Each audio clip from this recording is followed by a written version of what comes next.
Well, hello everybody. This is day 3, and I'm excited about what happened on day 1 and day 2. But this story today is one of my favorite stories in the Bible, and it comes out of Mark 5. Now, the bigger story is verses 21 through 34, but I'm going to kind of focus more on the very last part of verse 24 all the way through 34.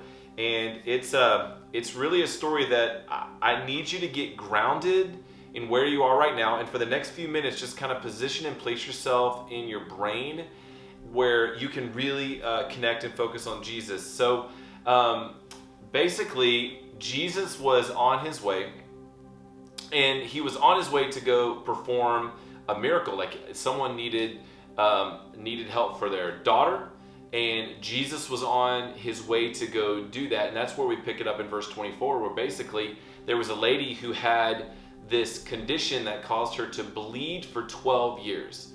And you can imagine back in that time that there was like a lot of names that she would call, like just things that represented that she was unclean and what has happened that you even have this condition. And so I imagine that she had heard a lot of things over the years, and she saw Jesus and knew that she needed to get to him. And so she, sees this area where Jesus is. And I've been to the place in the Holy Land where this occurred. I was able to, from a boat, see it.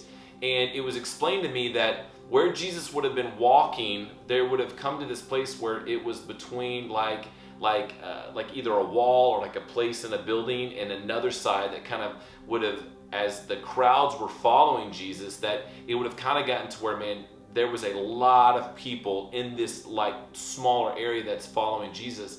And so think about this woman gets to the point that she gets so close to Jesus that she's able to touch just the very like edge of what he is wearing, and he knows, he can feel the power leave him.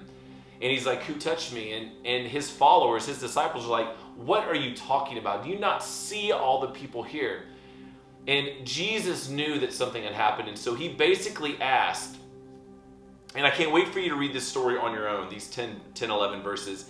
He basically was like, who needs to tell the story of what has happened? So this lady walks up, and she identifies herself as the one that touched Jesus and touched that little part of his clothing. And Jesus looks at this lady and calls her daughter. Now, I imagine over the last 12 years, she had been called a lot of things, but that name, daughter, so I have 4 kids. 2 of them are my daughters. They're the only 2 females in the world that I will call that name, because it's a special name that I call them. I call 2 little boys sons, and I call 2 young females daughter. So when she heard that name, I can't even imagine what would have meant for her to be identified in such this intimate, special way that connected her to him. So I want you to think about this. Her desperation made this encounter happen.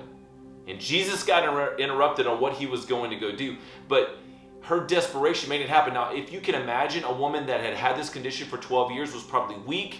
She was probably fighting through this crowds, like throwing elbows and sneaking in between people to try to follow or to get to Jesus, because all these people were following him, and she somehow fought and made sure that she got close enough to Jesus, not just to yell his name, but to actually touch him, to be so close that she could connect to him in the way that she touched that part of his clothing.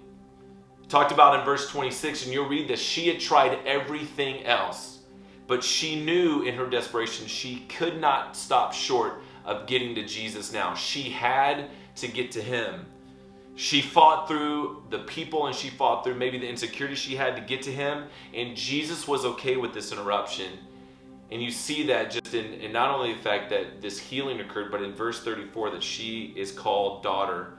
She encountered Jesus because she would not stop fighting to get to him. And I want you to read Mark 5 verses 24, the very last part of 24 through 34. And I want you to put yourself in her shoes. Just what would you have been feeling?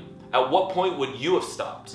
And then what would it have been like to hear something so special said to you, like when she heard the word daughter? So I want to ask you again, 5 questions. What do you like about this story? What was hard to hear about this story? What have you learned about Jesus? What are you learning about yourself?